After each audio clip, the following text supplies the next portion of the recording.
আহ, আচ্ছা, আমাদের লাস্টের দিনের যে ক্লাস টপিক গুলা নিয়ে আমাদের ক্লাস হয়েছিল, তো এর মধ্যে কি কারোর কোনো কোশ্চেন আছে? মানে আপনারা যে টপিক গুলোর উপরে আসলে খুবই বেসিকের উপর ক্লাস নেওয়া হয়েছিল, তো এর মধ্যে কারো কোনো কোশ্চেন আছে কিনা আপনার লাস্টে ক্লাস যারা প্র্যাকটিস করছেন?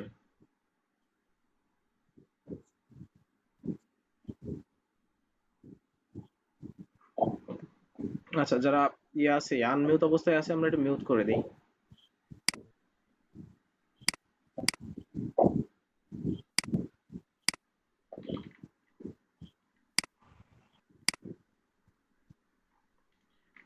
কাইন্ডলি একটু মিউট করে রাখবো, শামিন আপু মিউট করে রাখবেন। আচ্ছা, কারো হয়তো বা কোনো কোশ্চেন নাই। আহ এখানে আমরা আহ, গতকালকে দেখছিলাম ক্লিপবোর্ড এবং ফন্টের ভিতরে ম্যাক্সিমামটা দেখছিলাম। তো ফন্টের মধ্যে আমাদের টেবিলটা পাচ্ছিল, আর ক্লিপবোর্ডের মধ্যে ফরম্যাট পেইন্টটা পাচ্ছিল। তো আজকে আমরা এই বর্ডারটা দিয়ে শুরু করব। তো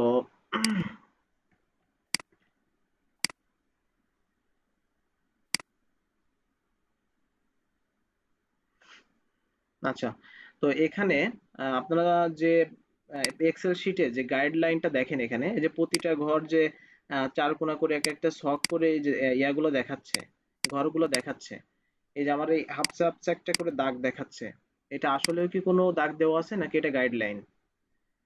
এটা হলো গাইডলাইন। মানে এটা আপনারা যখন প্রিন্টে যাবেন, প্রিন্ট অ্যান্ড প্রিভিউতে যাবেন, তখন দেখেন এই যে আমার যে লেখাগুলো আছে, এখানে কিন্তু কোনো ধরনের দাগ আসে নাই, মানে কোনো ধরনের বর্ডার আসে নাই। তো এটা আদৌ কোনো বর্ডার না। আমরা যদি এই যে হোম থেকে, সরি, আমরা যদি হোম থেকে এই যে ভিউতে একটু আসি, ভিউ থেকে যদি এসে এখানে এই যে গাইডলাইনটা দেওয়া আছে, এই গাইডলাইনটা যদি এখান থেকে উঠাই দিই, তাহলে দেখেন আমার প্রতিটা সেল কিন্তু অটোমেটিক সাদা হয়ে গেছে। তার মানে আমার এখানে গাইডলাইনটা অন আছে বিধায় আমাকে গাইড করতেছে যে সেলের সাইডে একটা আপচা করে দাগ দেখায় আমাকে গাইড করা হচ্ছে।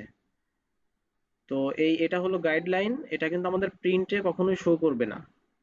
তো সাধারণত গাইডলাইনটা অন করে রাখা ভালো, কারণ না তাহলে বুঝতে সুবিধা হয়। তো আমি এই জন্য এটা দেখালাম, কেননা বর্ডার কিন্তু সেম ভাবে আমাদের দাগ উঠবে। আচ্ছা, কে আনমিউট অবস্থায় যারা আছি কাইন্ডলি প্লিজ ক্লাস শুরু হওয়ার সাথে সাথে মিউট করে দিবেন, আনমিউট অবস্থায় রাখবেন না। আনমিউট কে আছেন? এটা মিউট করে দিবেন ভাইয়া, কেননা ক্লাসের মধ্যে যদি এটা হয় তাহলে আসলে ডিস্টার্ব হবে।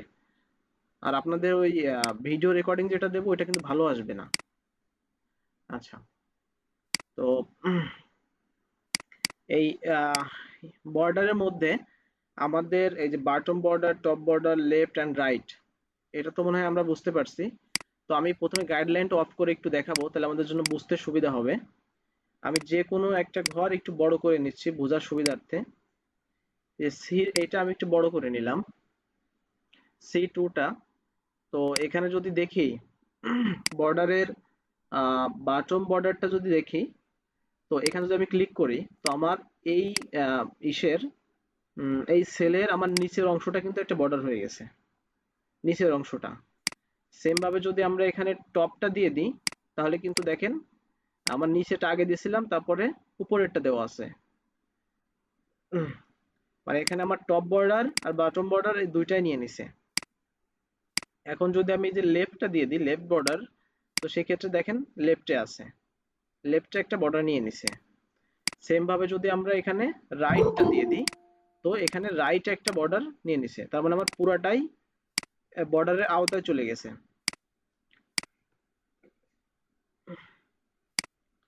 তো এই বাটম, টপ, লেফট, রাইট, এটা আশা করি আমরা বুঝতে পারছি। এটা খুবই সিম্পল একটা জিনিস। আহ, আর যেটা যে দিকটাকে নির্দেশনা দেয়, সেটা সেই অংশটাকে বর্ডার করবে। আচ্ছা, মিউট করে ফেলি ভাইয়া, নতুন জয়েন করছেন, মিউট করে ফেলেন সাথে সাথেই। আচ্ছা, এখন আমরা এই যে বর্ডারটা করছি, এই বর্ডারটা কিভাবে উঠাতে হয়, মানে আমার বর্ডারটা যদি না লাগে দেন সেক্ষেত্রে তো আমাকে উঠাই ফেলতে হবে। তো এখানে আমরা যেটাই বর্ডার করি না কেন, আমরা যেটা দিয়েই যে কাজটা করি না কেন, এই যে নো বর্ডার যদি ক্লিক করি, আমাকে অবশ্যই সিলেক্ট করতে হবে। সেই অংশটাকে আমি ফার্স্টে সিলেক্ট করলাম, দেন আমি নো বর্ডারে যেয়ে একটা ক্লিক করলাম, নো বর্ডার। এখন দেখেন এখানে কোনো বর্ডার নাই, এখানে কোনো বর্ডার নাই। তখন আমি নো বর্ডার করে দিয়েছি বিধায় সবগুলো বর্ডার এখান থেকে ক্যান্সেল হয়ে গেছে। তো সেম ভাবে এখানে যদি দেখি যে অল বর্ডার, সরি আসলে বারবারই স্টুডেন্ট এনরোল হচ্ছে।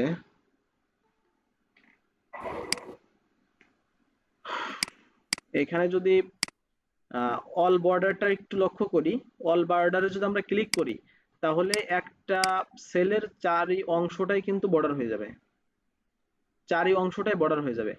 সেম ভাবে যদি আমি আহ, দুইটা সেলটাকে সিলেক্ট করি, দুইটা সেলটাকে সিলেক্ট করি, দেন সেক্ষেত্রে একটু বড় করে দেখাই। আমি দুইটা সেল সিলেক্ট করলাম, করে অল বর্ডারে ক্লিক করলাম। এখন দেখেন আমার দুইটা সেলে কিন্তু বর্ডার হয়ে গেছে। এটা ছোট করে দেখাই, দেখেন একই মাপে দেখা যাচ্ছে এখন দুইটাকে। এই দুইটাই কিন্তু আমার একটা বর্ডারের মধ্যে চলে আসছে।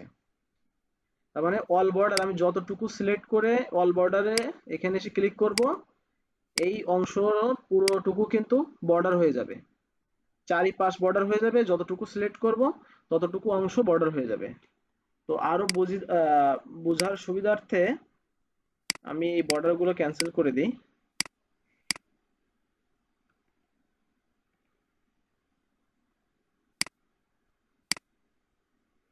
আচ্ছা, আমি কন্টেন্ট গুলোকে এখানে একটু নিয়ে আসি।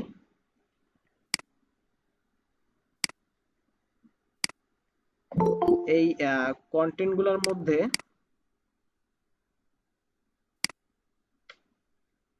এই কন্টেন্ট গুলোর মধ্যে দেখেন আমি এটাকে সিলেক্ট করে যদি এই প্রথম অংশটাকে যদি সিলেক্ট করলাম, করে আমি যদি এখানে অল বর্ডার করে দিই, দেখেন আমার প্রথম যে তিনটা আছে, ঢাকা নর্থ, নোয়াখালী এবং টাঙ্গাইল, এই তিনটা কিন্তু বর্ডার হয়ে গেছে।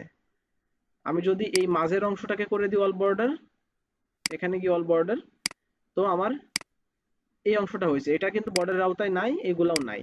আমি যদি সেম ভাবে পুরো লেখাটাকে সিলেক্ট করে দিই, এখানে অল বর্ডারে ক্লিক করি, আমার যেহেতু ভিতর থেকে একবার অল বর্ডার দেওয়া আছে, আমার এখানে কিন্তু অটোমেটিক্যালি শো করতেছে অল বর্ডার।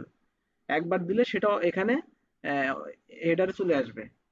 তো আমি যদি অল বর্ডারে ক্লিক করি, দেন সেই ক্ষেত্রে কিন্তু আমার সবগুলো বর্ডার হয়ে গেছে। ফার্স্টে মাথায় রাখতে হবে, প্রথমে সিলেক্ট করতে হবে, যতটুকু সিলেক্ট করবেন ততটুকুই বর্ডার হবে। আচ্ছা, তো বর্ডারের, ভাইয়া হ্যাঁ একটা কোশ্চেন ছিল। হ্যাঁ প্লিজ, হ্যাঁ জি বলেন আপু বলেন। আহ, যেহেতু অল বর্ডারের কথা বলছিলেন, হ্যাঁ, ঢাকা নর্থ নোয়াখালী টাঙ্গাইল এটার উপরের কিন্তু সিলেক্ট করা হয়েছে, তাহলে উপরের বর্ডারটা কেন হলো না? উপরে বলতে আপনি কি এই যে এই অন রো কথা বলতেছেন, মানে রো নাম্বার একের কথা বলতেছেন? জি না, row number 2, column B A row number 2, row number 3, row number 4 উপরের বর্ডারটা, যেহেতু আপনি পুরোটা সিলেক্ট করে অল বর্ডার করেছেন, তাহলে নিচেরটা যেরকম অল বর্ডার এসেছে, উপরেরটা কেন আসে না সেটা জানতে চাচ্ছিলাম। আচ্ছা, আমি এই তিনটাকে সিলেক্ট করলাম, তাই তো? আচ্ছা, এখন একটা একটা জিনিস দেখেন যে আমার কোন সাইডটা কিন্তু সিলেক্ট দেখাইছে। এই চার কোণাটাকে আমাকে সিলেক্ট দেখাইছে, তাই না? এখানে জি। এখানে যে অংশটা দেখতেছেন, ঢাকার নিচে উপর নিচে, এই সাইড, সেম ভাবে নোয়াখালী চারটা সাইড, টাঙ্গাইলে চারটা সাইড। এখন যদি অল বর্ডারে ক্লিক করি, এখন দেখেন এই চার সাইড কি আসছে? আমি কিন্তু ভাই উপরেটা দেখতে পাচ্ছি না, চার সাইডে বলতে আমি নিচে, বাম পাশে, ডান পাশে দেখতে পাচ্ছি, বাট আচ্ছা এবার দেখতে পাচ্ছি ভাইয়া, আচ্ছা, থ্যাংক মনে ইউ। হয় স্ক্রিনের কারণে হয়তোবা সমস্যা হচ্ছে, আপনার স্ক্রিন হয়তোবা একটু ইয়া দেখাচ্ছে, আমি একটু বড় করে দেখাচ্ছি। আচ্ছা, এখন জি। কিন্তু দেখেন হয়েছে। আমি সেম ভাবে যদি সবগুলাকে করে দিই, এখন আমার প্রতিটা ইয়ার কিন্তু চার সাইডটাই হয়েছে। ঠিক আছে? আচ্ছা, জি। তো আমাকে সেম ভাবে বর্ডার উঠাইতে গেলে নো বর্ডারে যদি ক্লিক করি, বর্ডার উঠে যাবে সবগুলা। আচ্ছা, এখন এখানে বর্ডারের মধ্যে আসলে অনেকগুলো কাজ আছে। সেটা আমরা, যেমন এমন হতে পারে যে আমাকে এই লেখাগুলাকে আমার প্রিন্ট অ্যান্ড প্রিভিউতে আনতে হবে, মানে প্রিন্ট করতে হবে, কিন্তু আমি মাঝে কোনো বর্ডার রাখতে চাচ্ছি না, মানে ভিতরের সাইডে কোনো বর্ডার রাখতে চাচ্ছি, আমি চারি পাশ দিয়ে একটা বর্ডার রাখবো। মানে আমার চারিপাশ দিয়ে একটা বর্ডার রাখবো, আমি মিডিল এনে দেখলাম, চারিপাশ দিয়ে একটা বর্ডার রাখবো। সেটার ক্ষেত্রে আউটসাইড বর্ডার, যেটা আউটসাইড বর্ডার বলে, এই যে আউটসাইড বর্ডার, এখন দেখেন এই আউটসাইড বর্ডার কিন্তু মানে চারিপাশ দিয়ে হয়ে গেছে, মানে আমার এই কলাম বা এই রোর চারি সাইড দিয়ে হয়ে গেছে প্রতিটা সেলের, ভিতরে কিন্তু কোনো বর্ডার নাই। সেম ভাবে এই এর নিচে দেখেন ওর গাঢ় বর্ডারটা আছে। তো আমি এইটাইতে যদি ক্লিক করি তাহলে এটা কিন্তু আরেকটু বোল্ড হয়ে যাবে, মানে বর্ডারের আগে কিন্তু একটু ছিল, এই যে এটা কিন্তু একটু চিকুন ছিল, এই যে এটা কিন্তু চিকুন ছিল, চিকুন কালার। আর সেম ভাবে এটা কিন্তু একটু বোল্ড হয়ে গেল, এইটা বোল্ড হয়ে গেছে। তো আহ, সবকিছুর ক্ষেত্রে নো বর্ডার এটা অ্যাপ্লাই করব, নো বর্ডার দিয়ে উঠাই দিলাম। এখন এখানে দেখাচ্ছে বাটম ডাবল বর্ডার, মানে আমার নিচে দুইটা করে বর্ডার হবে। এই যে আমি যদি একটাকে সিলেক্ট করি, নিচেই বলতে কিন্তু আমি যেটাকে সিলেক্ট করব, যে অংশটাকে সিলেক্ট করবো সেটার নিচে আমি এই পুরো অংশটাকে সিলেক্ট করছি বিধায় এর নিচে কিন্তু দুইটা বর্ডার হয়ে গেছে। এই দেখেন এখানে আমার এই মাউসের কার্সারটা এখানে, এটা কিন্তু দুইটা বর্ডার হয়ে গেছে। আচ্ছা, গতদিন আমাকে কেউ একজন বলছিলেন যে মাউসের ইয়াটা একটু চেঞ্জ করার জন্য, তো এক্সেল এর মধ্য থেকে আমি এরকম কোনো অপশন আসলে পাইনি। যদি কারো জানা থাকে আমাকে একটু সাজেস্ট করবেন, মানে আমি নিজে পাইনি এই কারণে আপনাদের কাছে বলতেছি। আমি কয়েকজন পরামর্শ নিলাম, বাট এই কালারটা নাকি এক্সেলের ভিতরে আনা যায় না, বাট আদার সাইডে যদি আনতে চাই একটা সফটওয়্যার ব্যবহার করলে ওই অন্যান্য সফটওয়্যার বা ব্রাউজারের ক্ষেত্রে ওটা অ্যাপ্লাই হয়। আচ্ছা, যাই হোক, তো এই যে নিচে কিন্তু আমার ডাবল বর্ডার হয়ে গেছে। তো সেম আমি যদি ঢাকা নর্থের ক্ষেত্রে একটু দেখি, এখানে ডাবল বর্ডার, বাটম ডাবল বর্ডার, তো এই যে ঢাকা নর্থের নিচে কিন্তু দুইটা বর্ডার হয়ে গেছে, একসাথে দুইটা। আচ্ছা, তো সেম ভাবে এই যে থিক বাটম বর্ডার, মানে আমার আহ, ওই সেই গাঢ়টা, নিচে গাঢ়টা দেখাচ্ছে, এটা প্রতিটার কিন্তু গাইডলাইন দেওয়া আছে, প্রতিটারই কিন্তু গাইডলাইন। কুমিল্লার নিচে দেখেন একটু গাঢ় আকারে একটা গাইডলাইন বর্ডার দিয়ে দিয়েছে। তো এখানে কিন্তু আমার গাইডলাইনে দেখা দিচ্ছে আমার কোনটা কি, এবং পড়ে দেখলে আপনার আরো বেশি বিস্তারিত বুঝতে পারবেন। আমার মনে হয় এত প্রতিটা জিনিসের ভিতরে ডিটেলটা দেখানোর কোনো প্রয়োজন নাই, বা আপনাদের প্রতিটা জিনিসের প্রয়োজন হবে না। এই অল বর্ডার নো বর্ডার এই দুটা জিনিসই আসলে লাগে সাধারণত, আর আউটসাইড বর্ডারটা মাঝে মাঝে লাগে। আমি নো বর্ডার করে দিলাম, নো বর্ডার করে দিয়ে আমরা আরেকটা জিনিস দেখব। আচ্ছা, হ্যাঁ কেউ কি তাহলে যে ড্র ড্র বর্ডারটা একটু দেখাই দেন ড্র। হ্যাঁ অবশ্যই, হ্যাঁ ওইটাই দেখাবো। এই ড্র বর্ডারের কাজটা অনেক এখানে, আমি উপরেরটাই এই যে বর্ডার রিলেটেড যেগুলো ছিল এগুলো কাজ, এর মধ্যে শুধু অল বর্ডার আর নো বর্ডার আর আউটসাইড তিনটা জিনিসের কাজ। ভাই একটু মিউট করে দেন। আচ্ছা, এই যে ড্র বর্ডারের কাজ, এই যে ড্র বর্ডার, আচ্ছা এই যে এখন আমার একটা কলমের মতো একটা চিহ্ন দেখাচ্ছে দেখেন। আমি এই যে ঢাকা নর্থের উপর যদি এই উপর সাইডে একটা ক্লিক করি তাহলে উপর সাইডে একটা বর্ডার হয়ে গেল। আমি যদি ঢাকা নর্থের এই সাইডটাতে একটা ক্লিক করি তাহলে একটা বর্ডার হয়ে গেল। এই সাইডে যদি একটা ক্লিক করি একটা বর্ডার হয়ে গেল। এই সাইডে যদি ক্লিক করি একটা বর্ডার হয়ে গেল। এখন আমি যদি টেনে দিই, এইভাবে টেনে দিই, এই দেখেন এভাবে টেনে দিলাম, তার মানে আমার আউটসাইডে একটা বর্ডার নিয়ে নিল। তার মানে আমি যে অংশটাকে টেনে দিব সেই অংশটাকে নিয়ে নিবে। এখন দেখি এই ঢাকা নর্থ থেকে আমি এই বরিশাল পর্যন্ত টেনে দিলাম, তার মানে আমরা আউটসাইড যে বর্ডারটা করলাম এটা কিন্তু আমরা এই কলমের সাহায্যে করতে পারতেছি, অথবা আমরা সিঙ্গেলেও করতে পারতেছি। এই যে সিঙ্গেলে আমার যেটা প্রয়োজন হয়, এই যে লক্ষ্মীপুরের উপরে লক্ষ্মীপুরের কুমিল্লার মাঝে একটা দিলাম, বিবাড়িয়া আর লক্ষ্মীপুরের মাঝে একটা দিলাম, এই সবগুলোর মাঝে একটা করে দিলাম এইভাবে, এই যে এইভাবে। এটাও যে অনেক সময় সিগনেচারের ক্ষেত্রে ব্যবহার হয়। মনে করেন যে যে কোনো একজনের সিগনেচার, আমরা সিগনেচার বসানোর উপরে একটা সাধারণত ইয়া দেওয়া পড়ে না, একটা দাগ দেওয়া পড়ে। তো এই ড্র বর্ডারটা যদি ব্যবহার করে, এই ড্র বর্ডারটা যদি ব্যবহার করে এই সিগনেচার উপর অংশ একটা ক্লিক করেন, দেখেন এই উপরে একটা দাগ হয়ে গেল। তার মানে আমার সিগনেচারের এই উপরে আমার একটা প্রিন্ট হলে উপরে আমি সিগনেচার করতে পারতেছি। এটা কিন্তু হেল্প করে। আর এই সেম জিনিসটা কিন্তু আপনি এই এখানে পাচ্ছেন, এই যে টপ বর্ডারে পাচ্ছেন। এই টপ বর্ডার যদি করে দেন তাহলে কিন্তু এটা লাগতেছে না। একই কাজ কিন্তু বিভিন্ন ভাবে করা হয়েছে এখানে, এখানে একই কাজ বিভিন্ন ভাবে করা হয়েছে। আচ্ছা, এখন আমি পুরাটাকে নো বর্ডার করে দিব, নো বর্ডার করে দিলাম। এখন আরেকটা দেখব, এই যে ড্র বর্ডার গ্রিড। আচ্ছা, ড্র বর্ডার গ্রিডের কাজ হলো এই, আমরা তো দেখলাম যে ওইটাকে আউটসাইড বর্ডার করে নিল, এবার আমরা অল বর্ডার যেটা করতে সিলেক্ট করে, এটার কাজ হলো সেটা। এই যে ঢাকা নর্থে একটা এইভাবে টেনে দিলাম, দেখেন চারি সাইডটা হয়ে গেল। এখন সবগুলারও যদি দিই, আমার সবগুলার চারিপাশটা হয়ে যাবে। ঢাকা নর্থ, নোয়াখালী, টাঙ্গাইল, এই যে প্রতিটা জায়গারই কিন্তু আমার বর্ডার হয়ে গেছে। এবার ওইটা আউটসাইড করতেছিল, এটা আউটসাইড এবং ইনসাইড দুইটাই করবে। তাহলে এই ড্র বর্ডারের এই যে দুইটা, এই হলো কাজ। আর বর্ডার ইরেজার, ইরেজার তো আমরা বুঝি সাধারণত, আমার এটাকে মুছে দিচ্ছে। আমি যদি এইভাবে দিয়ে দিই, সবগুলো বর্ডার মুছে গেল, যেটা আমার নো বর্ডার হিসেবে কাজ করতেছে এখানে। এই যে নো বর্ডার। তো একই কাজ কিন্তু বিভিন্ন উপায়ে করা, এটাই, তাছাড়া আর কিছু না এখানে। এখন লাইন কালার যে জিনিসটা, আমরা আমাদের এখানে যেটাই বর্ডার করতেছি না কেন, আমাদের প্রতিটা বর্ডারের কিন্তু ব্ল্যাক কালারে আসতেছে। তো আমরা যদি লাইন কালারে যদি যাই, আমরা যদি কোনো কালার সিলেক্ট করি, যেমন আমি ইয়েলো কালার এখানে দিচ্ছি, ইয়েলো। এখন আমি যদি বর্ডার করি, আমার সবগুলো দেখেন ইয়েলো কালার হয়ে যাচ্ছে। এখন ঝাপসা দেখা যাচ্ছে একটু। আচ্ছা, এটা দেখি আমরা একটু গাঢ় করে দেখানোর চেষ্টা করি। লাইন স্টাইলে গিয়ে আমি একটু গাঢ় করে দিলাম। এখন দেখেন, এই যে এখন কিন্তু আমার প্রতিটার সাইডে কিন্তু ইয়েলো কালার হয়ে গেল। সেম ভাবে যদি আমি, সরি, সেম ভাবে যদি আমি লাইন কালারে গিয়ে এই যে রেড করে দিই আমার বর্ডারটা, তাহলে আমি এটা, এই যে সবগুলা রেড কালার করে নিতে পারতেছি। তো আমি আমি যদি এখানে যে ড্র বর্ডারটা আমার সিলেক্ট আছে, তো আমি এইটার উপর যদি ক্লিক করি আরেকটা, আমার এটা কিন্তু ক্যান্সেল হয়ে যাবে। তো ড্র বর্ডার না করে আমরা অল বর্ডার করব, দেখি। আচ্ছা, এইটা দিয়ে একটু উঠাই দিলাম, দিয়ে অল বর্ডার একটু করে দেখবো।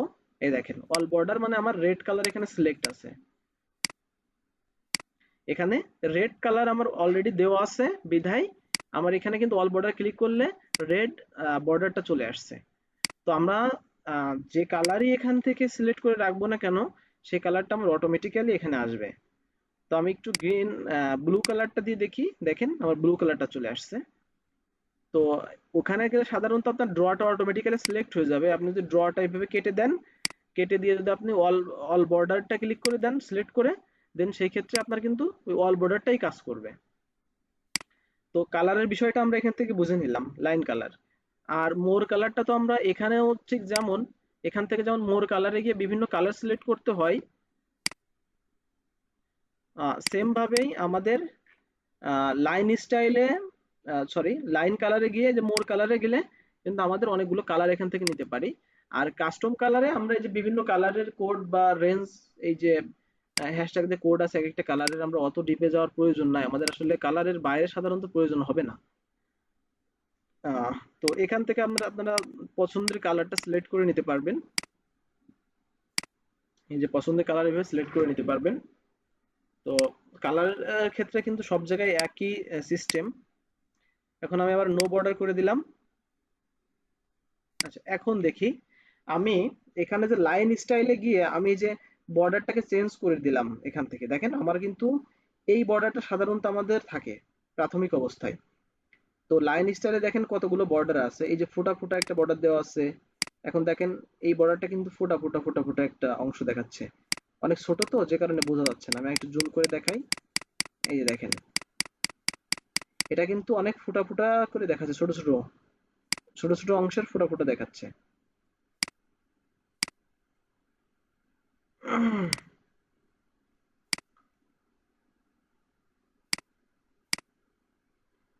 আচ্ছা, এটা নির্দিষ্ট সাইজ আনলে আপনাদের দেখতে সুবিধা হবে।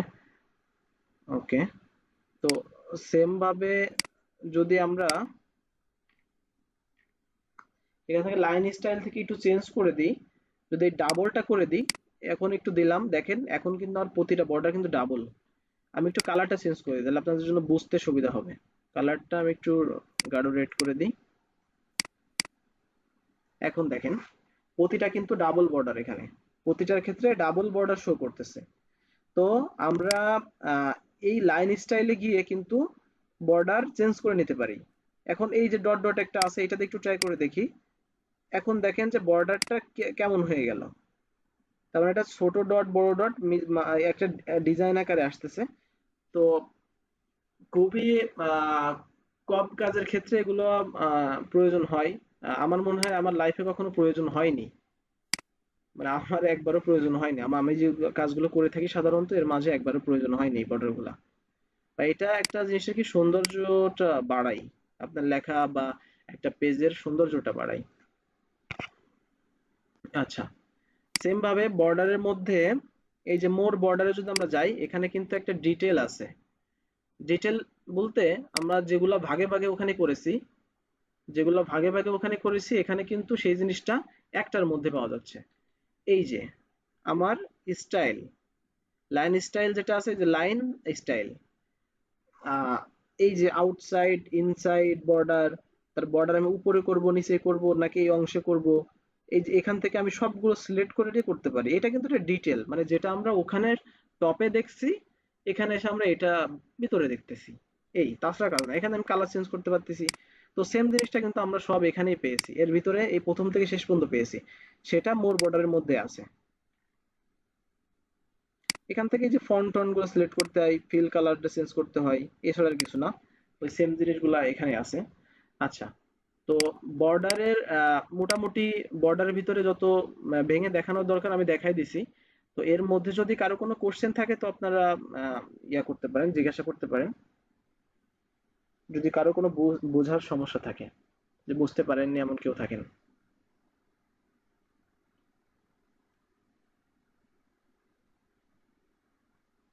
আচ্ছা, মনে হচ্ছে কারো কোনো সমস্যা নাই। ওকে, বর্ডারটা ক্যান্সেল করে দিলাম। এখন চলে আসবো আমরা অ্যালাইনমেন্টে। তো আমাদের কন্টেন্ট গুলো একটু সরাই নিব সাইডে, যে কোনো একটা রাখবো। আমরা ঢাকা নর্থটাকে রাখলাম। আচ্ছা, এখন এই ঢাকা নর্থটাকে আমরা একটু লক্ষ্য করব। এই চার সাইডটা আমি একটু বর্ডার করে দিলাম বোঝার সুবিধার্থে। তো এই ঢাকা নর্থটা দেখেন, এই যে টপ অ্যালাইনমেন্ট, টপ অ্যালাইনমেন্টের কাজ হলো এই যে টপ অ্যালাইনমেন্ট যদি এখানে দিই তাহলে এই যে লেখাটা কিন্তু আহ, কার কোনো কোশ্চেন আছে কি? কোশ্চেন না থাকলে কেউ আনমিউট করবেন না। আচ্ছা, এই টপ অ্যালাইনমেন্টের কাজ হলো আপনার এই লেখাটাকে উপরের দিকে নিয়ে যাচ্ছে। তো সেম ভাবে যদি আমি মিডিল অ্যালাইনমেন্ট দেখি তাহলে আমার এই লেখাটাকে কিন্তু মাঝে এনে দিচ্ছে। আমার কিন্তু এই যে কি বলবো এটা, রোতে, রোর উপরে কাজ করে এটা, সরি রো বলছি, কলামের উপরে কাজ করে। এই যে কলাম মানে উপর থেকে নিচে পর্যন্ত আমার টোটালটা হলো কলাম। তো এই যে টপ অ্যালাইনমেন্ট, মিডিল আর লেফট বটম অ্যালাইনমেন্ট, বটম অ্যালাইনমেন্টে যদি দিই আমার ঢাকার নটটা কিন্তু নিচে দিকে আসলো। তার মানে আমার এই সাইড দিয়ে আসলো, আমার কিন্তু মাঝেও গেল না আবার এই সাইডেও কিন্তু গেল না। একটু দেখেন আরেকবার, টপ অ্যালাইনমেন্ট আমার লেখাটা কিন্তু উপরের দিকে নিল, মিডল অ্যালাইনমেন্ট এই লেখাটাকে মাঝে নিল, এই সেলের এই লেফট সাইডের মাঝে নিল, সেম ভাবে লেফট সাইডের নিচে নিয়ে আসলো। তো এখন যদি আমরা এখানে দেখি লেফট অ্যালাইনমেন্ট, তার মানে আমার লেফট অ্যালাইনমেন্ট আমার এই ইয়েসে রোতে, এর রোর এদিক থেকে এদিকে কাজ করবে, রোতে কাজ করবে। আমি যদি এখানে সেন্টার দিই, সেন্টার কিন্তু আমার মাঝে চলে আসতেছে। আমি যদি রাইট দিই, অ্যালাইন রাইট দিই যদি আমার, তাহলে এখানে চলে আসে, এই সাইডে চলে আসতেছে। আচ্ছা, এখন আমি রাইট অ্যালাইন রেখে আমি যদি উপরে যদি একটু ঘুরাই, দেখেন এখন কিন্তু আমার উপর এই সাইডে কাজ করতেছে, এই সাইডে। তার মানে আমার নিচে, নিচে থেকে যে রাইটে সিলেক্ট করা আছে, যে কারণে আমার লেখাটা কিন্তু এই সাইড দিয়ে কাজ করতেছে। আর তখন আমার লেফটে সিলেক্ট ছিল, যে কারণে আমার ওই সাইড দিয়ে কাজ করতেছিল। এখন আমি যদি এখানে সেন্টার করে দিই তাহলে কিন্তু আমার এটা মাঝে কাজ করবে, সেন্টারে কাজ করবে। বিষয়টা কি ক্লিয়ার? এই দুইটার মাঝে দেওয়া মানে আমার পুরো সেলের মাঝে থাকা, দুইটারই মাঝে দেওয়া, আমার সেন্টারে দেওয়া ওখানে মিডিল অ্যালাইনমেন্টে দেওয়া, যে কারণে দুইটার মাঝে আমার আছে। তো এই কর্নার, এই কর্নার দিয়ে দেখেন এখানে টপ মানে এই বটম অ্যালাইনমেন্ট, বটম অ্যালাইনমেন্টের মানে নিচে আছে, আর এখানে লেফটে আছে। লেফট লাইন মানে রোর লেফটে আছে। তো সেম ভাবে এই যে মিডিলে দিলে এখানে যাচ্ছে, আর রাইটে লেফটে দিলে ওই উপরের দিকে চলে যাচ্ছে, টপে দিলে উপরের দিকে চলে যাচ্ছে। তো এই তিনটার কাজ হলো এটাই। আর এখানে যদি আমরা দেখি, এগুলো ইনক্রিজ, ডিক্রিজ ইন্ডেন্ট আর ইনক্রিজ ইন্ডেন্ট। তো এই ইনক্রিজ আর ডিক্রিজ ইন্ডেন্টের কাজটা হলো আপনার লেখাটাকে সাইডে সরিয়ে নিয়ে যাওয়া। দেখেন এই যে আমার ঢাকা নর্থ যে লেখাটা আছে আমার একটু একটু করে সরবে এদিকে, আমি এইটাই প্রেস করা মানে একটু একটু করে এদিকে সরে যাচ্ছে। অনেক সময় আমাদের প্রয়োজন হয় যে একটু মিডিলে রাখা। এই যে অ্যালাইনমেন্টের যে কাজটা এটাও কিন্তু অনেকটাই এটার কাজ করে। এই যে এখন যদি আমি এই লেফটে দিই তাহলে আমার লেফট সাইডে চলে যাচ্ছে, সেম ভাবে আমরা যদি রাইটে দিই তাহলে রাইটে চলে যাচ্ছে। এই দুইটার কাজ হলো এটাই, ইনক্রিজ ইন্ডেন্ট আর ডিক্রিজ ইন্ডেন্ট। আচ্ছা এখন দেখব, আচ্ছা আমাদের, সরি এটা অনেকগুলোতে কাজ করতেছে না, মেবি কোনো সমস্যা থাকতে পারে। আচ্ছা এইটাতে দেখাই।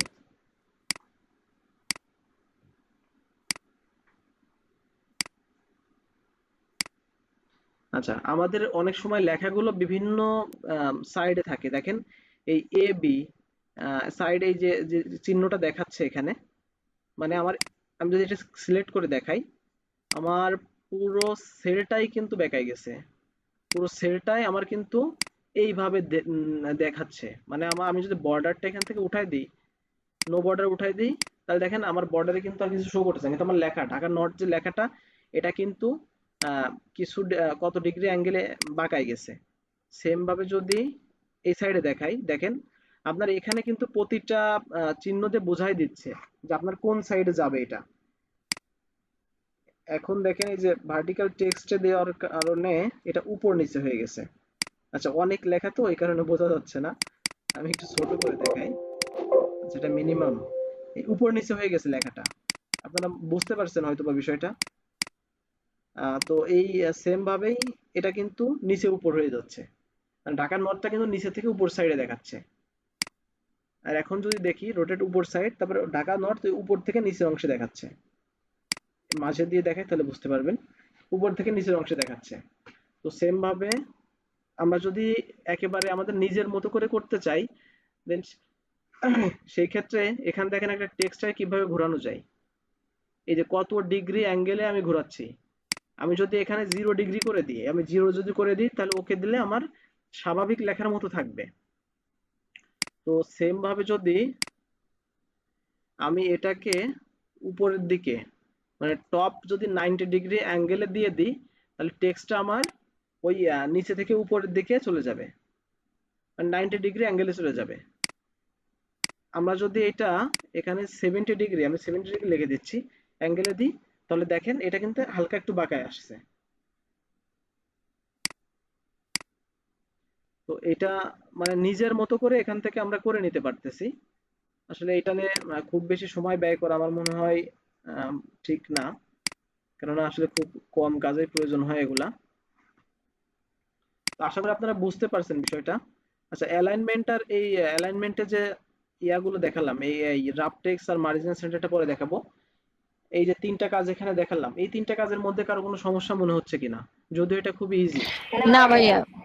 আচ্ছা তো আমরা পরবর্তীতে যাই। রাফ টেক্সট খুবই ইম্পর্টেন্ট একটা জিনিস।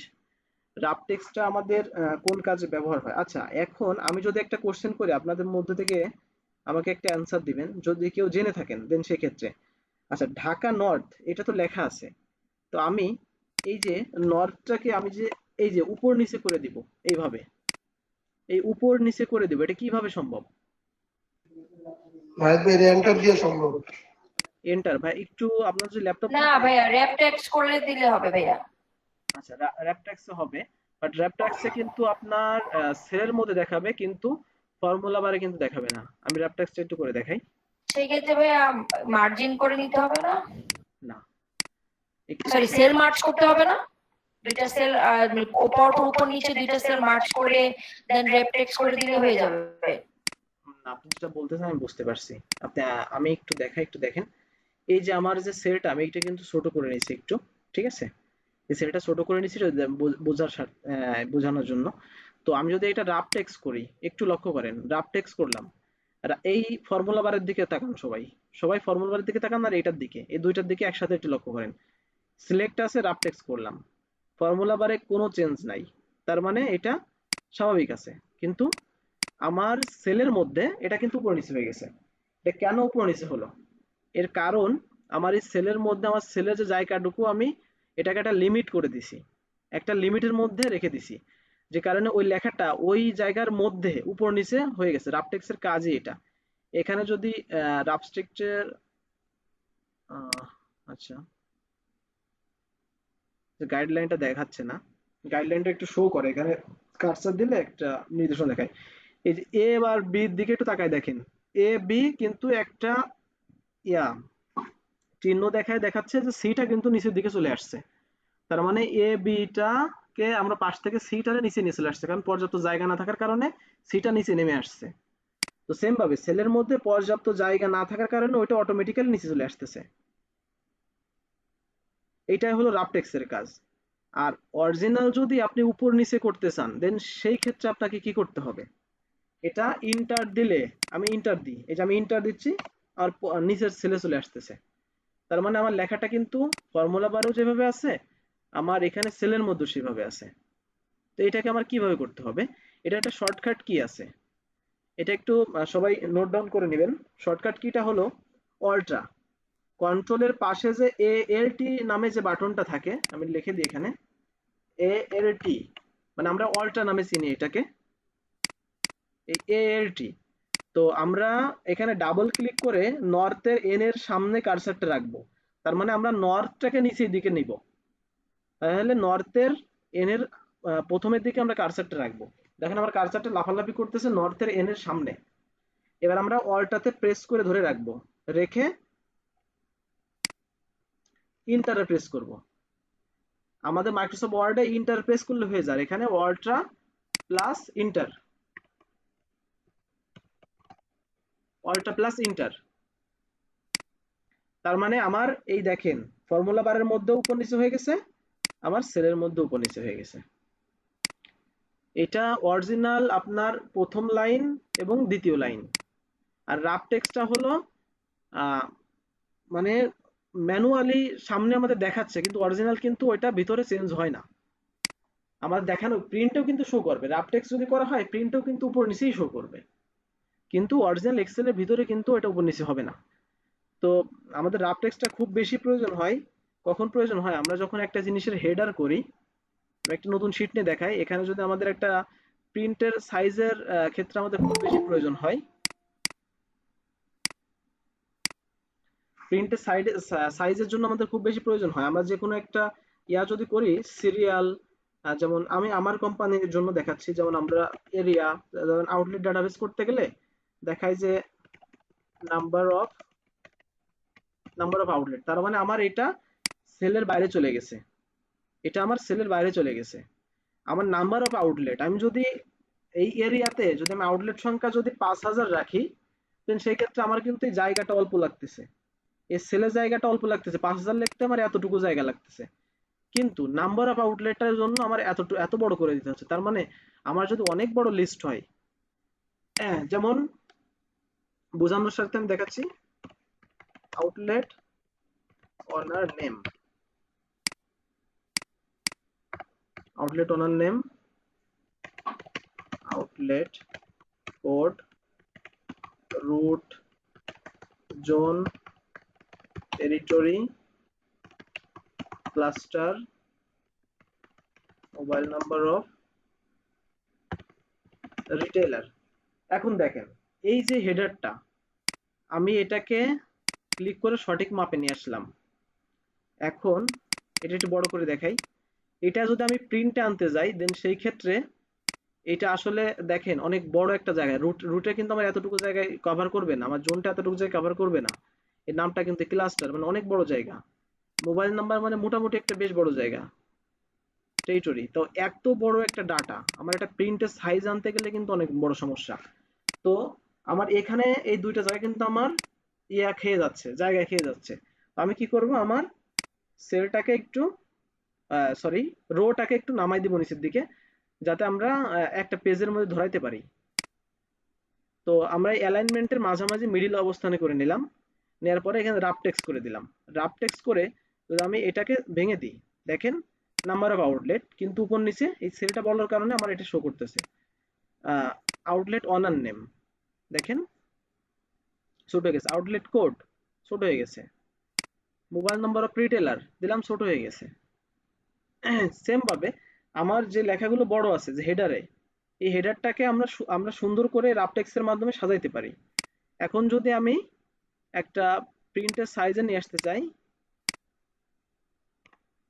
দেখেন এটা সহজেই কিন্তু একটা প্রিন্টের সাইজ চলে আসবে। আর প্রাথমিক অবস্থা যেভাবে ছিল, দেখেন এই যে এতটুকু জায়গা, আমরা যতটুকু জায়গা এখানে শর্ট করছি এটা কিন্তু বের হয়ে আর একটা পেজে চলে যেত। এখান থেকে অলরেডি কিন্তু একটা পেজে চলে গেছে তারপরেও। তো আমরা এটাকে যেহেতু প্রিন্টের সাইজে দেখাচ্ছি না, আমি একটা দেখাই। এই যে এখন দেখেন আমার এটা কিন্তু এক পেজে চলে আসছে, এখানে দেখেন এক পেজ। তার মানে এক পেজে আনা সম্ভব হয়েছে, শুধুমাত্র আমার রাফ টেক্সটের টিক্সটা জানা আছে বিধায় আমি এক পেজে আনতে পারছি।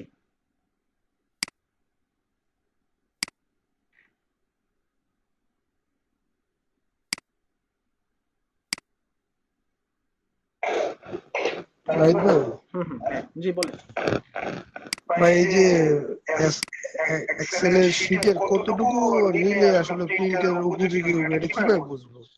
আহ, খুব কঠিন একটা প্রশ্ন করলেন তো। এখন যদি এটা দেখাইতে যায় আপনাদের মাথাটা একটু পেঁচা যাবে বেশি। আমাদের ওইটার উপরে একটা প্রিন্ট সেট আপ, দেখেন একটা প্রিন্ট আমি দেখাই। এখানে দেখেন একটা প্রিন্টের ফাংশনে কত কাজ আছে, এখানে কতগুলো ফাংশন। একটা প্রিন্ট সেট আপে ক্লিক করি, প্রিন্ট সেট আপে এখানে কতগুলো ফাংশন, মার্জিনে কতগুলো ফাংশন, হেডার ফুটার কিভাবে সাজাইতে হয় শিট। তো এখানে কিন্তু খুব বড় ধরনের একটা ক্লাস আছে। ইনশাল্লাহ যে কোশ্চেনটা করছেন, আমি আজকের ক্লাসে কোশ্চেনটা নিচ্ছি না, আমাদের টপিকের বাইরে চলে যাবে তাহলে। আহ, আমি আপনি যে কোশ্চেনটা করছেন এই অ্যান্সারটা আমরা যখন প্রিন্ট অ্যান্ড প্রিভিউ নিয়ে একটা ক্লাস নিব ওর মধ্যে পেয়ে যাবেন। এটাকে বুঝতে পারছেন? জি নাইট ভাই, থ্যাংক ইউ। আর আপনার যদি পার্সোনালি যদি ইমার্জেন্সি প্রয়োজন হয় দেন সেই ক্ষেত্রে আপনি আমার পার্সোনালি একটু নক করেন, আমি আপনাকে দেখাই দিব। বাস আমি ক্লাসের মধ্যে এই টপিকটা নিয়ে আসতে যাচ্ছি না। আচ্ছা ঠিক আছে। তো এখন আমাদের একটা যে কোনো একটা ডাটাবেজ আনতে হবে। একটু সবাই থাকবেন, একটু লাইনে থাকবেন। আর প্রথমে এটা রেডি করে রাখা উচিত ছিল।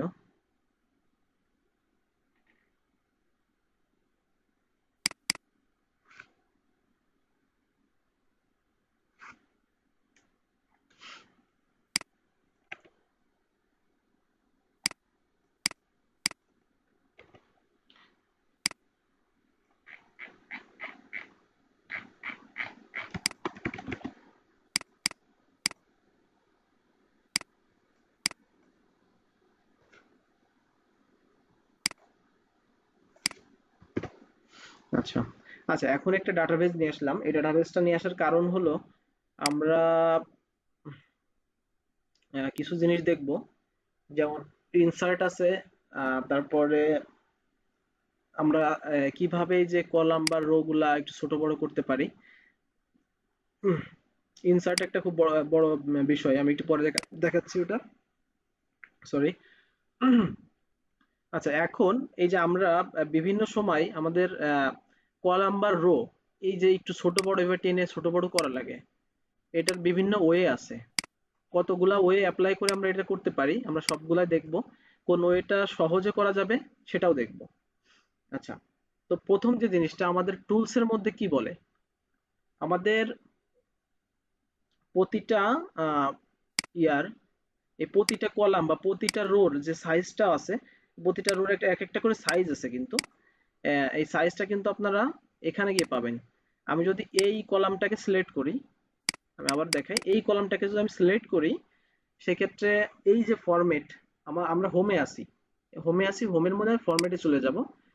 এখানে কিন্তু এই যে কলাম হোয়াইট, তো কলাম হোয়াইটের উপরে ক্লিক করলে এখানে দেখেন যে 8.82 দেখাচ্ছে, তার মানে এই কলামের হোয়াইট সাইজটা 8.82 তে আছে। আমি যদি এটা 15 করে দিই, 15 যদি করে দিই, ওকে দিলাম, দেখেন আমার এই এটা কিন্তু 15 সাইজে নিয়ে নিল। মানে আমার এরিয়ার যে অংশটুকু আছে এটা 15 সাইজে নিয়ে নিল। এখন আমরা একাধিকটা কিভাবে করতে পারি? আমাদের এখান থেকে এই পর্যন্ত মনে করেন যে আমার একই সাইজ লাগবে, আপনার নির্দিষ্ট কোনো সাইজ দিয়ে দিছে যে এই সাইজে আপনাকে করা লাগবে। তো সাধারণত আমরা যখন ক্লায়েন্টের কাজ করি বাইরের ইয়াতে ফ্রিল্যান্সিং যখন করি, ওনারা অনেক সময় এটা বলে যে আমার আসলে যে ফাইলটার উপর কাজ করতেছেন এটা আমাকে একটু ইয়া করে দিবেন, এই সাইজের উপর করে দিবেন, তাহলে আমি ইয়া করতে পারবো, আমি প্রিন্ট করতে গেলে আমার জন্য সুবিধা হবে বা আমাদের এই সাইজটা ব্যবহার করা হয়। তো সেই ক্ষেত্রে আমরা আমাদের এই প্রথম থেকে শেষ পর্যন্ত যদি একই সাইজ প্রয়োজন হয়, দেন সেক্ষেত্রে প্রথম থেকে শেষ পর্যন্ত সিলেক্ট করে নিব। সিলেক্ট করার পরে আমরা এই যে কলাম হোয়াইটে চলে যাব, তারপরে এখানে কিন্তু কোনো সাইজ দেখাবে না, কারণ আমার বিভিন্ন আমার এই এটা এক সাইজ, এটা এক সাইজ, এটা এক সাইজ, এটা এক সাইজ, এক একটা এক এক ধরনের সাইজে আছে বর্তমানে, যে কারণে আমার এখানে নির্দিষ্ট কোনো সাইজ দেখাচ্ছে না, যেহেতু আমি এখানে মাল্টিপল সিলেক্ট করছি। তো আমি এটা যদি 12 করে দিই, 12 না 15 দিয়ে দেখাই, যেহেতু 15 দিয়ে দেখছিলাম, আমরা 15 দিয়ে দেখি। তো 15তে দিয়ে আমি ওকে দিলাম। এখন দেখেন প্রতিটার কিন্তু 15 করে সাইজ হয়ে গেছে।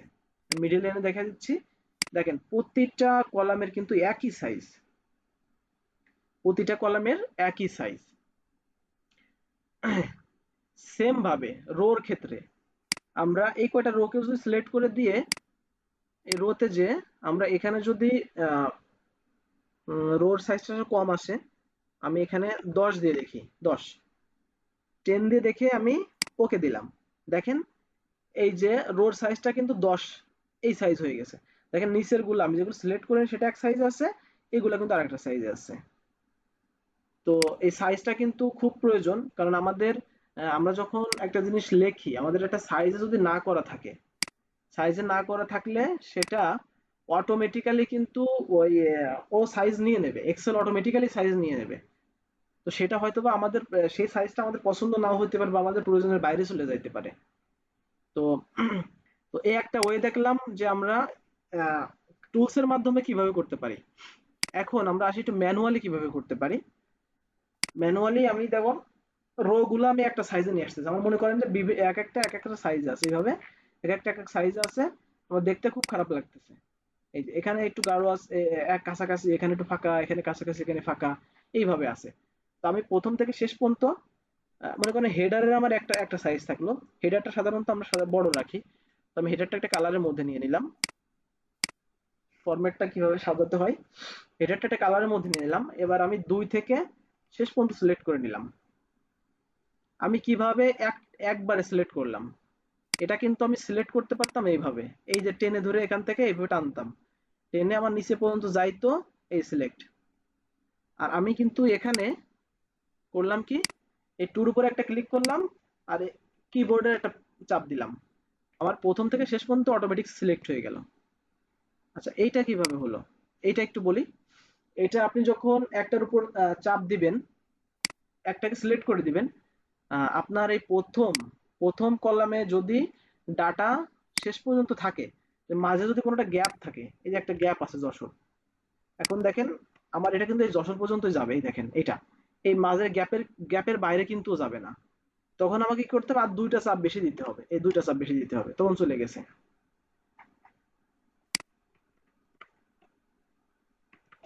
এখন দেখেন, বিষয়টা একটু যদি বলতেন। হ্যাঁ আমি ক্লিয়ার করতেছি, শেষ পর্যন্ত দেখলে বুঝতে পারবেন। এই যে যশোরটাকে আমি এখানে দিয়ে দিলাম। এখন আমাকে এক একটার উপরে একটা ফার্স্ট আমাকে সিলেক্ট করে নিতে হবে, আমি যদি প্রথম থেকে শেষ পর্যন্ত সিলেক্ট করতে চাই। ও অবস্থা খুবই খারাপ দেখতেছি আজকে, অর্ধেক পথে জয়েন করলে আসলে খুব সমস্যা। আচ্ছা আমরা প্রথমটাকে যখন সিলেক্ট করতেছি, প্রথমে আমাকে এখানে একটু লক্ষ্য করেন আমি কি কি লিখতেছি। সরি আমরা মার্জিন এন্ড সেন্টারটা আমি মনে হয় দেখাইনি, ভুলে গেছি। আমরা সামনের ক্লাসে মার্জিন সেন্টার দেখবো, এখানে মার্জিন সেন্টারের 4টা অপশন আছে, তো সামনের ক্লাসে দেখবো এটা। এটা আমাকে সামনের ক্লাসে আমি যখন নিব, কাইন্ডলি আমাকে একটু কেউ নক করে দিবেন আর কি, আমি যদি কোনো কারণে মিস করে যাই। আচ্ছা এখানে একটু দেখেন আমি কি কি প্রেস করব। এখানে কন্ট্রোল CTRL প্লাস, প্লাস বলতে চেপে ধরতে হবে, আমি প্রথম দিনে কিন্তু এটা ক্লিয়ার করে দিছি। Control plus shift, SHIFT shift plus A arrow arrow down, arrow ডাউনটা কি আপনারা চিনেন কিবোর্ডের? জি ভাই, নিচের দিকে যেটা। হ্যাঁ, আমি একটু গুগলে ইমেজ সার্চে একটু দেখাই দিই। অ্যারো ডাউনটা হয়তো অনেকে না চিনতে পারেন। ডাউন অ্যারো, আচ্ছা ডাউন অ্যারো দিই, কিবোর্ড ডাউন, ডাউন অ্যারো। আচ্ছা, এখন এই যে এইটাতে দেখাই, আচ্ছা এইটাতে দেখাই।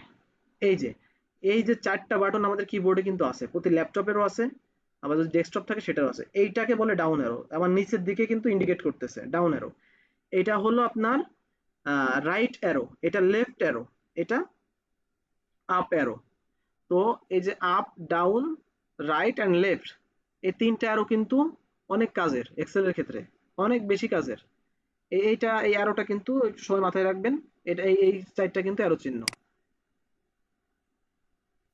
আচ্ছা এখন দেখি, তাহলে এখানে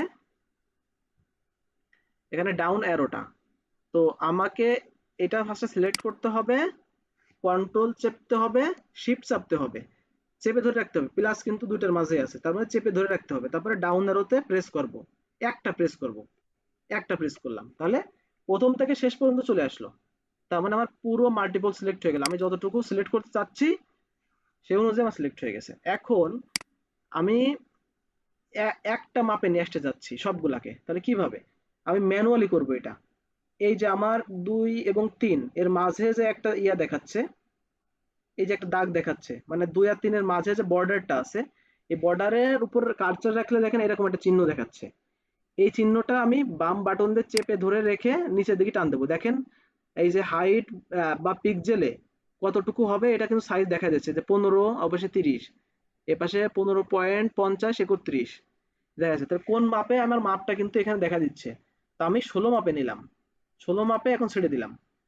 এখন দেখেন প্রতিটা কিন্তু আমার একই সাইজ, আমি যতগুলো এলোমেলো করছি না কেন প্রতিটাই আমার প্রথম থেকে শেষ পর্যন্ত একই সাইজ হয়ে গেছে। এখন এই লেখা এটার মধ্যে আপনি যাই লেখেন না কেন, এই যে my name is Nahid, sorry আমি আমার পুরো নামটা দিলাম, my name is Nahid Hasan Apu. এই লেখাটা যদি আমি এক্সেলে আরেকটা শিটে লিখি, দেখেন এখানে দিলাম, এখানে একটু পেস্ট করলাম, আচ্ছা এটাতে নিল না,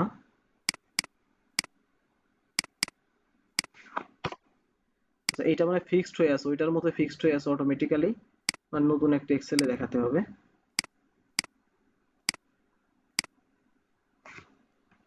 লিখে দেখি,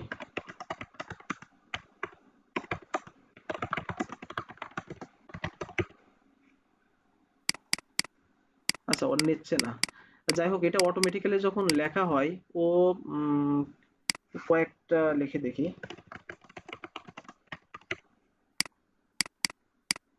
আচ্ছা নিচ্ছে না, অটোমেটিক্যালি এটা হয় কি এরকম ও নেমে যায়, এরকম নেমে যায়, মানে ও অটোমেটিক্যালি একটা সাইজ নিয়ে নেয়।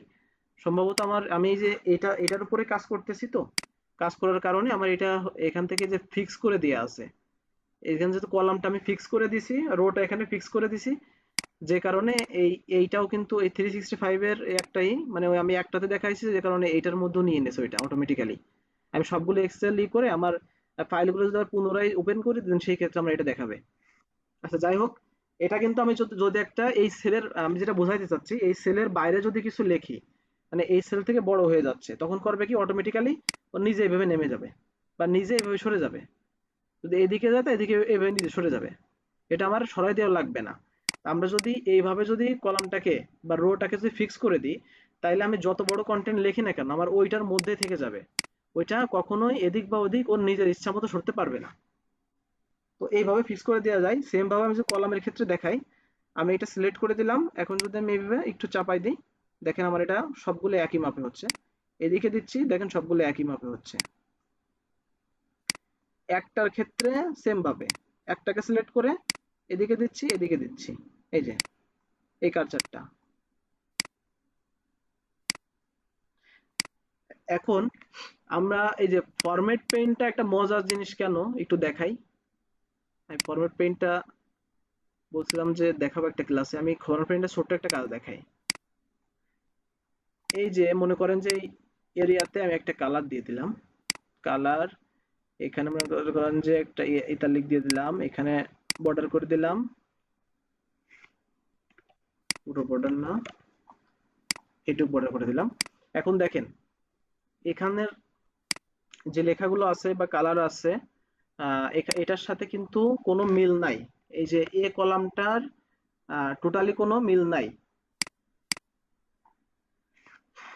এ কলামটার সাথে B column, C column, D কলামের কোনো মিল নাই।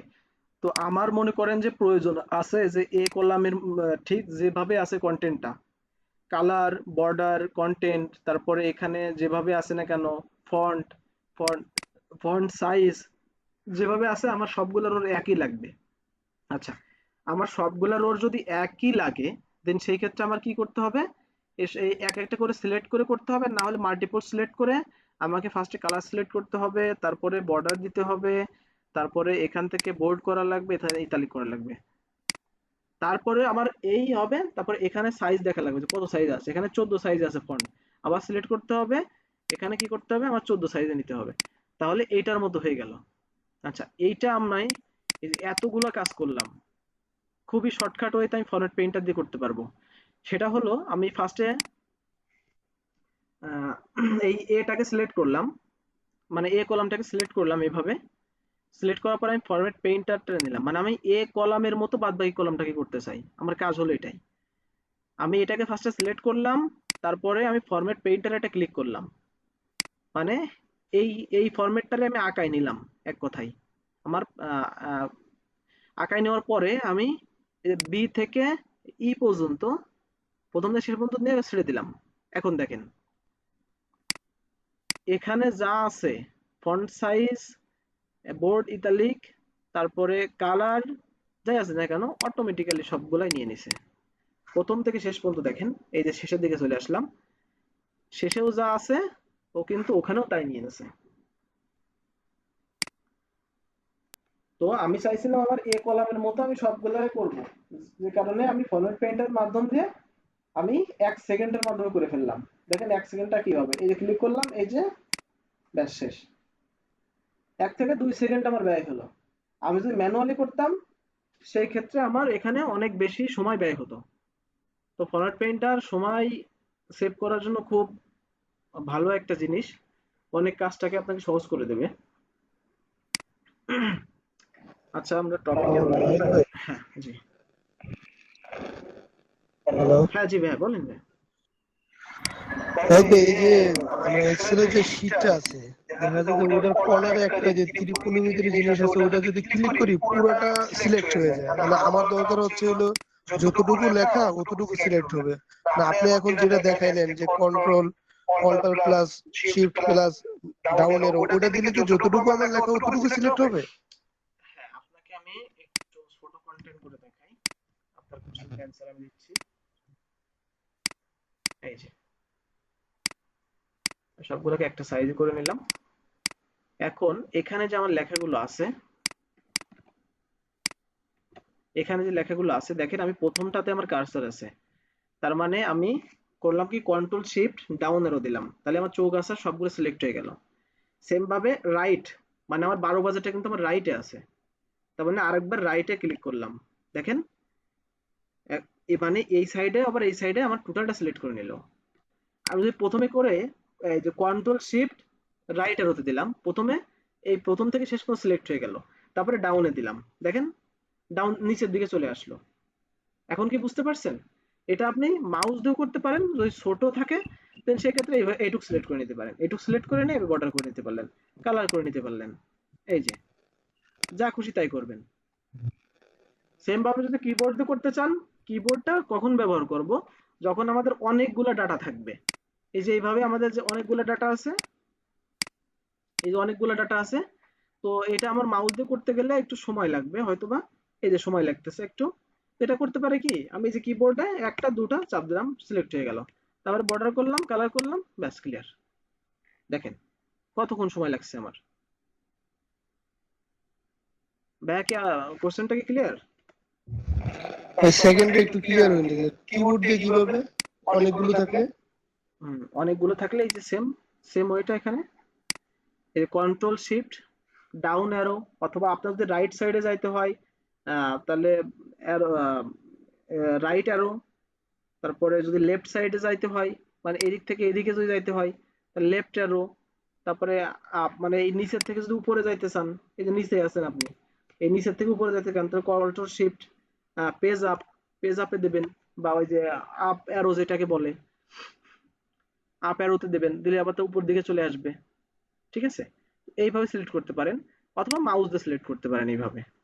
এই যে মাউস দিয়ে করলাম। আপনি যে যে এটার কথা বলতেছেন, এটা কখন লাগে?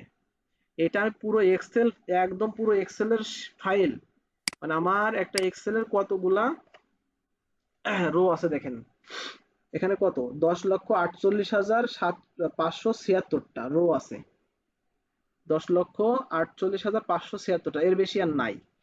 এবার আমি যদি এদিকে দেখি কতগুলো আছে, এক্স এফ ডি এই পর্যন্ত কলাম আছে আমার। কলাম সংখ্যাটা আমার আসলে জানা নাই, মানে জানা ছিল বাট এই মুহূর্তে মনে নাই। তো এক্স এফ ডি এই পর্যন্ত আছে। তো দেখেন আমি মাউস দিয়ে আসতে গেলে আমার কত সময় লাগতেছে এই যে প্রথম দিকে, আর যদি ওই ওই পর্যন্ত না যাইতাম তাহলে আমার মাউস দিয়ে যাইতে মোটামুটি অবস্থা খুব খারাপ ছিল। দেখেন আমি যাচ্ছি মাউস যাচ্ছে, আমার কিন্তু এ বছরে শেষ হবে না ওই পর্যন্ত যাইতে। তার মানে আমি কি করতেছি, আমি একটা প্রেস করে চলে যাচ্ছি, control press, only control press করতেছি, তারপরে রাইট অ্যারোতে ক্লিক করতেছি, তার মানে আমার লাস্টে চলে গেছে। সেম ভাবে আমি যদি সিলেক্ট করতে চাই, সিলেক্টের ক্ষেত্রে আমি কন্ট্রোল দিয়ে যাচ্ছি ওখানে, আর আমি যদি সিলেক্ট করতে চাই সেক্ষেত্রে কন্ট্রোল শিফট দিচ্ছি, দিয়ে এই যে লেফট অ্যারোতে দিচ্ছি, দেখুন আমার সিলেক্ট হয়ে গেছে। আমি সিলেক্ট করব না, কিন্তু একটা জায়গা থেকে এক স্থান থেকে আরেক স্থানে যাব, তাহলে আমি কন্ট্রোল প্রেস করে লেফটে প্রেস করতেছি, তাহলে আমার ওখানে চলে যাচ্ছে। কে ফোন দিছে? মামা স্যার ফোন দিছে। ওই করো, রিসিভ করো, রিসিভ করে বলো যে ও ক্লাস নিচ্ছে, 5 থেকে 10 মিনিট পরে ফোন দিবেন। তুমি রিসিভ করো। হ্যাঁ সরি, আমার একটা ফোন আসছিল। আচ্ছা, এখন আচ্ছা ভাইয়া মনে হয় বুঝতে পারছেন না? যদি না বুঝতে জি, থ্যাংক ইউ।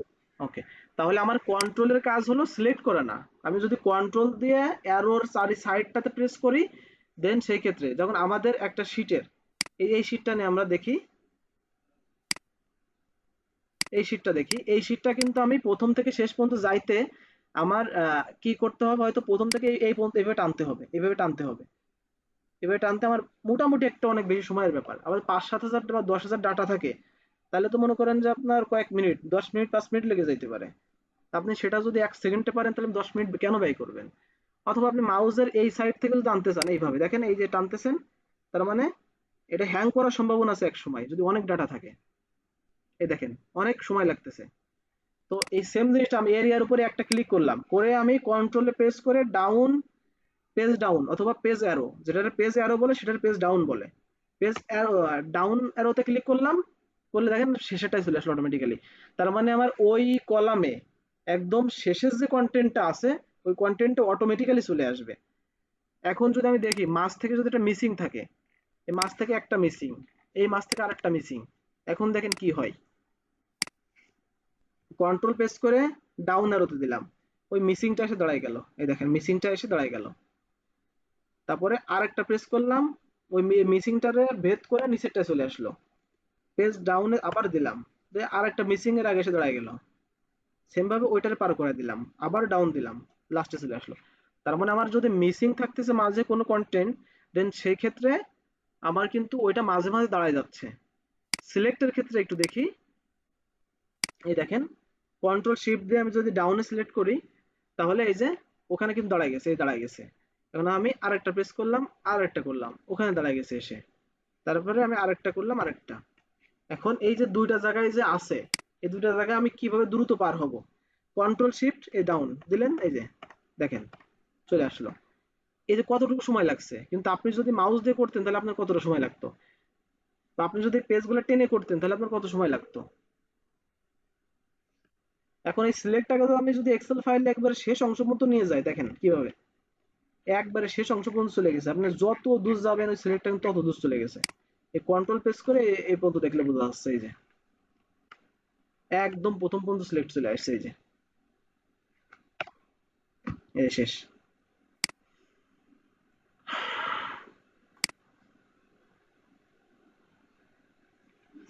আচ্ছা, তো মোটামুটি যে টপিকগুলো দেখালাম আপনারা এগুলো বাসায় প্র্যাকটিস করেন। আহ, বুধবারে ইনশাল্লাহ নেক্সট টপিকগুলো নিয়ে দেখাবো। এখানে আমাদের মার্জিনাল সেন্টারটা বাদ থেকে গেছে, এটা মোস্ট ইম্পর্টেন্ট, মানে খুব বেশি। বুধবারে না মঙ্গলবারে? নেক্সট নেক্সট ক্লাস কি মঙ্গলবার মঙ্গলবার না? মঙ্গলবার সরি, আমাদের একটা ব্যাচ বুধবারে আছে, তো আমাদের কিন্তু বুধবার হয়ে গেছে, মঙ্গলবার। মঙ্গলবারে ভাই কখন হবে? 9:30 নাকি না? সেম টাইম মঙ্গলবারে 9:30টায়।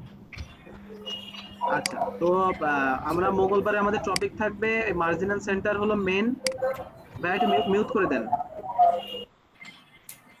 কথা বলা শেষ হলে মিউট করে দিবেন। আচ্ছা, মার্জিনাল সেন্টারটা মেন থাকবে, আর ইনসার্টটা দেখবো। ইনসার্টের পাশাপাশি আমরা এই যে নাম্বারিংটা দেখবো, এখানে নাম্বার এটাও কিন্তু মোস্ট ইম্পর্টেন্ট একটা জিনিস। বিশেষ করে এই যে সেল মুড, ভেরি ইম্পর্টেন্ট একটা জিনিস। সেল মোডটাই আমার আপনার একটা ক্লাস, দুইটা ক্লাস পার করে দিতে পারে, একটা এতটা ডিটেল আছে ওর মধ্যে। তো আস্তে আস্তে আমরা যাব, আমাদের জার্নিটা আস্তে আস্তে আগায় নিয়ে যাবো যতদূর সম্ভব। অনেক কাজ শেখার বাকি আছে। তো উম, মঙ্গলবারে সঠিক সময়ে সবাই একটু জয়েন করবেন, কেননা মঙ্গলবারে কিন্তু খুব গুরুত্বপূর্ণ টুলস আছে। সেটা হলো মার্জিন সেন্টার একটা গুরুত্বপূর্ণ টুলস। সেকেন্ডলি ইনসার্টের উপরে বিভিন্নভাবে ইনসার্ট কিভাবে করা যায়, সহজ ওয়েতে ইনসার্ট কিভাবে করা যায় এটা দেখবেন। আর নাম্বারিং কিন্তু মোস্ট ইম্পর্টেন্ট একটা জিনিস, আমি আবারও বলতেছি। আর মার্জিনাল সেন্টার তো আছেই। তো অবশ্যই মঙ্গলবারের ক্লাসটা কেউ মিস করবেন না। তো ভালো থাকবেন সবাই।